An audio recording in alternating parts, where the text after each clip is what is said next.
Hello everyone and welcome back to the channel. In today's video, I'm going to be sharing my opinions on whether or not I think people should be riding Sur Rons on the road.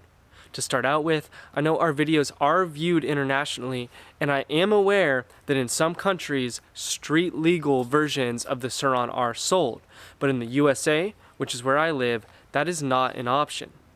This video is not intended to incite a negative reaction from anyone who does enjoy their Sur Ron on the road.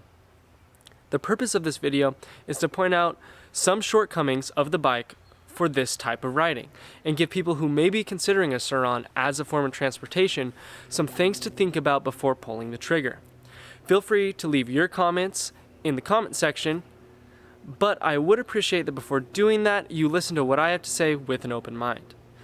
We have friends, customers, and subscribers that ride the Sur Ron on the road all the time, and I even enjoy a nice little stroll around my neighborhood every now and then. The type of road riding that I'm talking about in the context of this video is using it for a primary form of transportation. For some people, it may make sense for them, but for other people, it may not be the best option. In this video, I'm going to cover why some people do take them on the road, why I think they are not well suited to road riding, and some alternative options to the Sur Ron if you are looking for a motorcycle to take on the road. One thing the Sur Ron does well on the road with is stunt riding. For this, I do believe the Sur Ron is a viable alternative to a dirt bike or stunt bike if all you want to do is play around and do wheelies. Since you're already breaking traffic laws doing stunts, regardless of what you're riding, the Sur Ron is probably not going to increase your risk of getting in trouble at all. The other thing that could make sense is if you are commuting a short distance and staying off main roads. I will get into the downsides of this, but for many people, a $4,000 motorcycle that you don't insure, is quiet enough to fly under the radar, recharges in your garage, and is fast enough with enough range to cover a 10-mile or so commute with pretty good reliability, does make sense. Whether or not it makes sense is highly dependent on your location, and this needs to be considered on a case-to-case basis.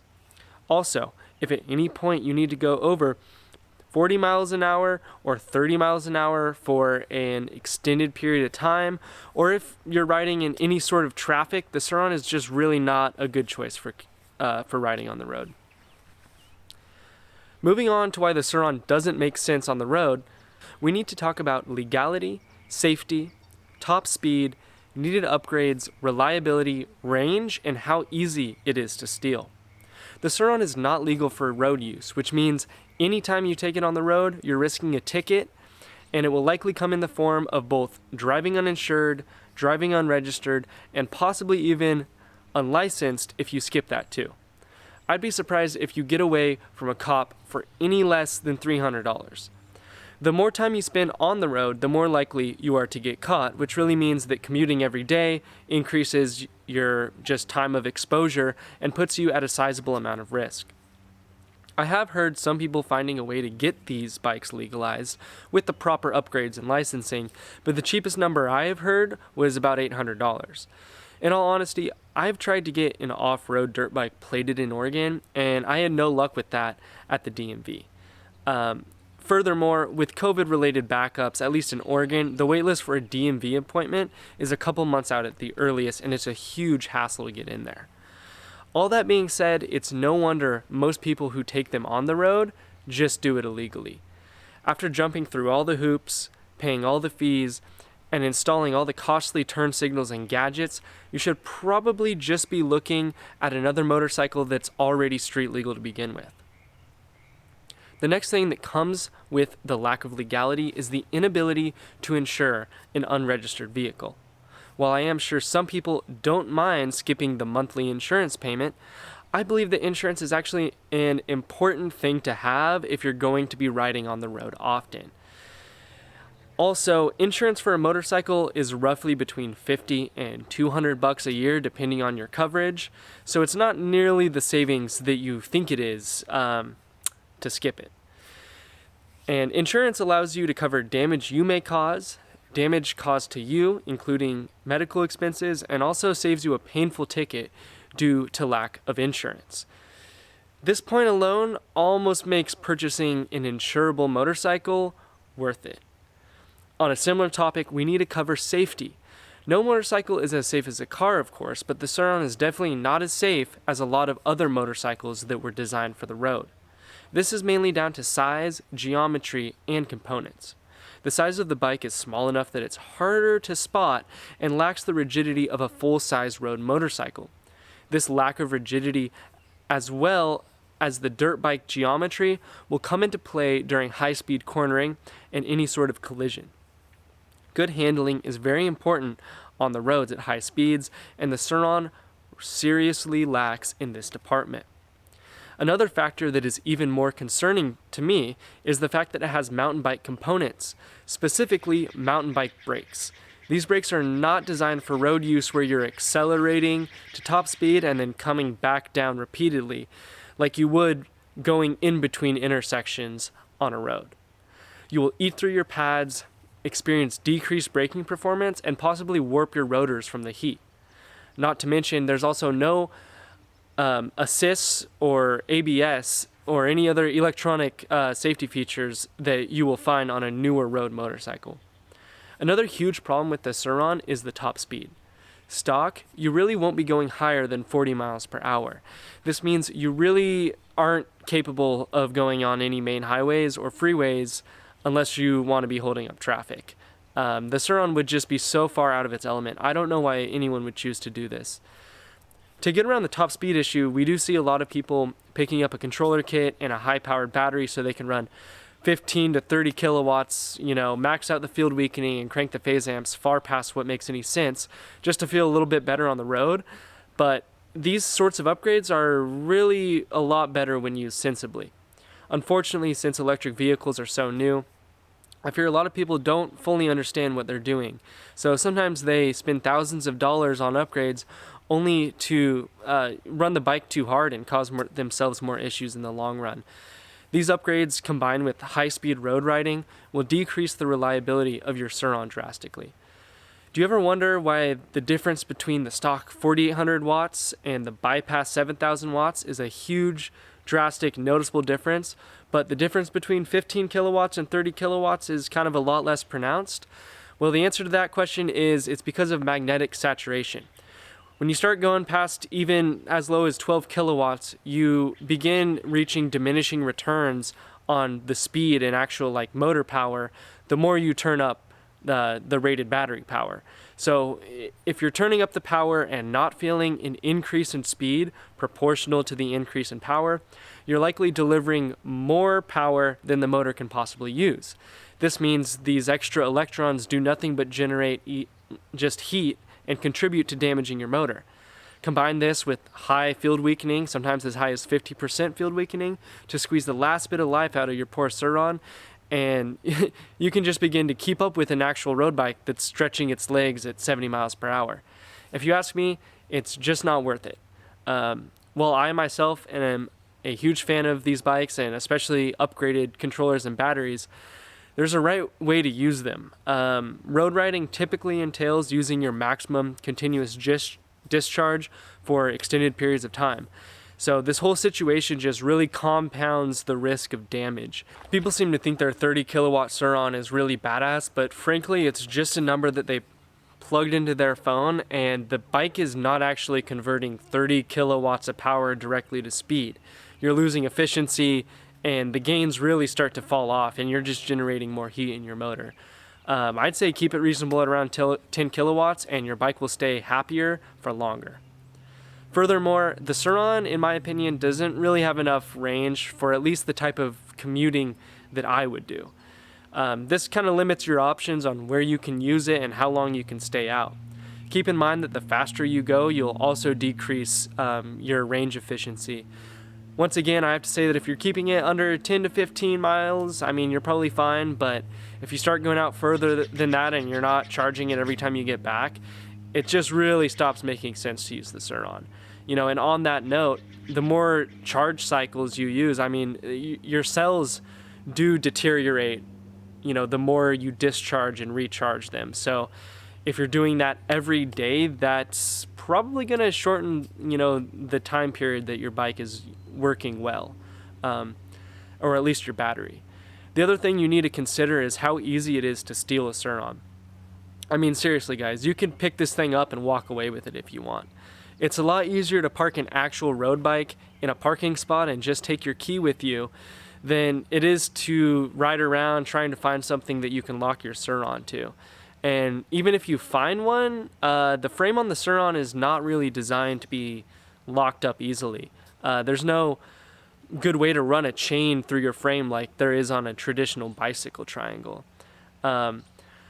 Also, right now, legislation hasn't really caught up with these things, and many cops don't really even know what they are looking at. So a lot of people are taking advantage of this and sneaking around with these things on the road. The more people who ride these every day on the road, the more attention it will inevitably get from cops, and eventually legislation will catch up. When that happens, they'll crack down on everyone, and it will only get harder to take these things where we want to. And I don't think anybody really wants that. And the only way to get around that is honestly to just kind of follow the rules and keep people happy. Now we're coming to the final point, and that is that there are plenty of good new and used options for motorcycles that will serve you a lot better for road riding. There are electric options. However, all electric motorcycles are so new that it's going to be kind of hard to find a good deal on them on the used market. So you're going to have to expect to kind of pay a little bit of a premium for an electric bike. But if you are considering gas bikes as well, there's a lot of options, and I will go over those. So I will be covering two price ranges for alternative options. I'll be doing at the stock price, a new e-bike, a new gas bike, a used gas cruiser, and a used sport bike, and then at an upgraded Sur Ron cost of about $7,000. Now I will be going, above and below these here and there, but we'll be looking at a new e-bike, a new gas bike, a used gas cruiser, a used gas sport bike, and then I will go into the unlimited new e-bike category, which is probably not going to be a good alternative for anybody, but it is fun to take a look at, so we will be doing that. Starting off with the stock price new e-bike category, we are going to be taking a look at the Sondors Metacycle. As I mentioned earlier, it is hard to find a cheap new electric motorcycle for the road that is really worth having, and this one is a pre-order situation, but I think that it is the most exciting option out there right now. This is 14.5 kilowatts at 72 volts, so it is very close to what you would be seeing at an upgraded Sur Ron with a battery and controller. And for $5,000, that is very competitive when compared to the stock Sur Ron. So it's got a 4,000 watt hour battery and a hub motor. I don't like hub motors for the Sur Ron, but I do on road bikes. They affect the suspension, so if you're needing very good reactive suspension like on a dirt bike, then it's not a good choice. However, on the road bike, you're not going over a bunch of bumps, and I think that it is perfectly fine for this application. I think it looks really good. It has WP inverted forks like you would find on a KTM, and it also has very good brakes, so this is a great option. I think it looks good. It is an aluminum frame. I'm not totally sold on the giant space going through the middle of the bike. When I ride a motorcycle, I like gripping with my knees right there, and I think that would kind of feel awkward. And it also seems like a lot of missed opportunity for either an integrated cargo or battery extension. But I suppose that does leave options in the aftermarket, which, is a plus in its own right. I'll probably be getting one of these. I may wait to see if they are actually, meeting their deadlines before I, put $5,000 down. But it is an exciting option nonetheless. If you go to the order now, it is $5,000. You can get it in black, white, and silver. And I'm not going to spend too much time on this, and I will be glossing over the rest of the bikes. Check them out locally by yourself. All the used bikes, by the way, I will be looking on Facebook Marketplace within a 100-mile radius of Portland. So moving on to the stock price for like a new gas bike alternative, it is the Ninja 400. This is a tried and true beginner bike. This is faster and more powerful than the Sur Ron. It may not be faster off the line, I suppose, but just for top speed and road riding, this is a better option. I think it looks great. For $200 over the base price, you can get ABS, or $400 over, you can get ABS. It's pretty modern looking, so take a look at that if you think it might be a good option for you. Now for the used gas cruiser, we're going to take a look at this 2017 Harley Davidson Street Rod. Initially, I was looking for a Yamaha Bolt, but this guy popped up and it was a good deal at $5,000. This bike is a little bit cheaper because it looks like it was either laid down or leaned over enough to scratch the exhaust pipe. That's just cosmetic damage, really not that bad. This is a great deal, fun bike, a little slow for my taste, but still faster than a Sur Ron. Next, we're going to take a look at a 2016 Yamaha FZ for the used sport bike category. I'm not a huge fan of this color scheme, but it was the best deal that I found. By the way, I found all these bikes in about 15 minutes, so I did not look that hard.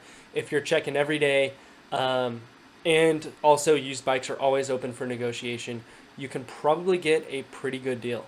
I have ridden an FZ07. It has plenty of power, has a good top speed, good handling. It's a great bike, and it's a great fit for many people. So next, moving on to the upgraded e-bike category, we're going to take a look at the Zero FX. I think this is one of the best alternative options to the Sur Ron, as it is a dirt bike dual sport style motorcycle. However, this is a lot more geared to on-road riding compared to the Sur Ron, where I would consider the Sur Ron a dirt bike first and a road bike second, or not at all really. But this is, it is licensed. It has all the signals. Pay your fees at the DMV and you're ready to go insure this thing. And this will be a great commuter. It is a little on the pricey side at, let's get down here, what is it? Oh, $9,295. You'd have to pretty much max out and put everything you could on your Sur Ron to get to that price.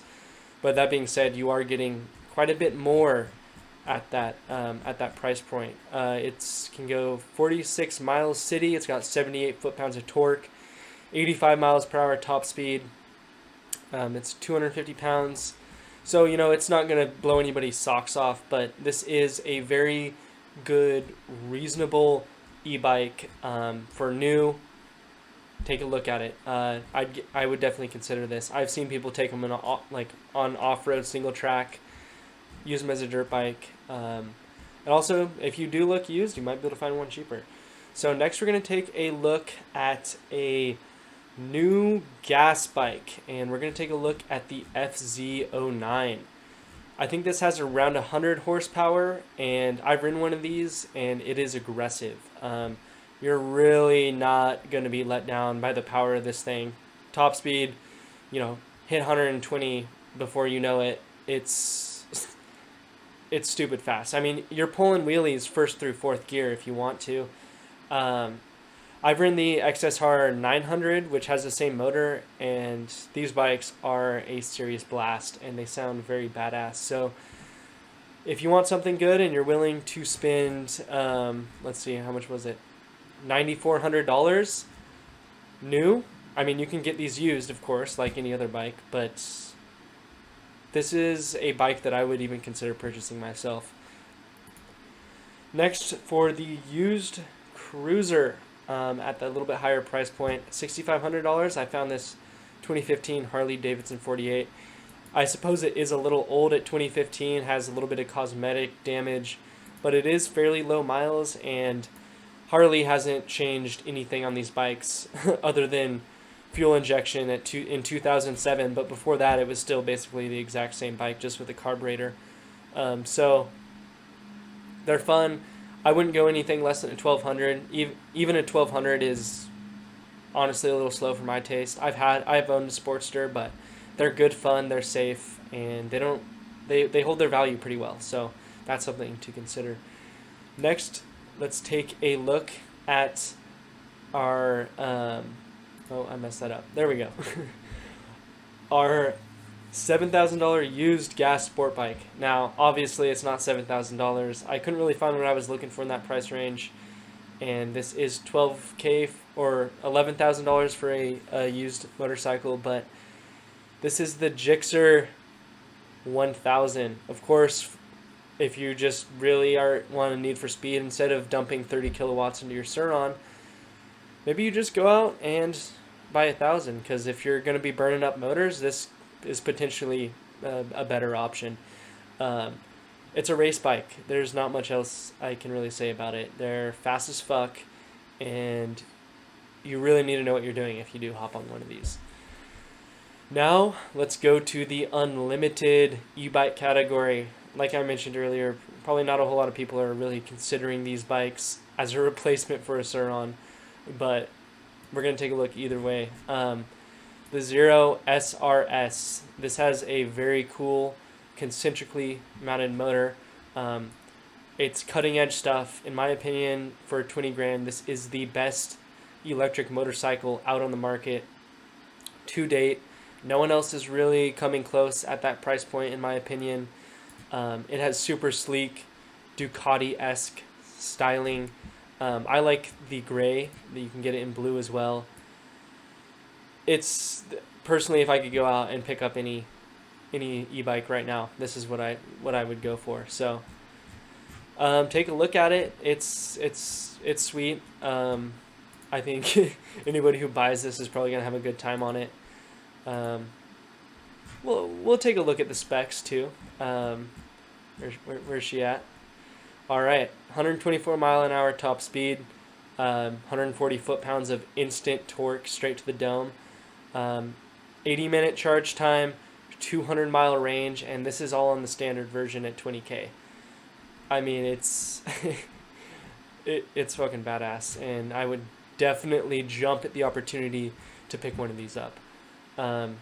Next, of course, how could we talk about the unlimited e-bike without taking a look at the live wire?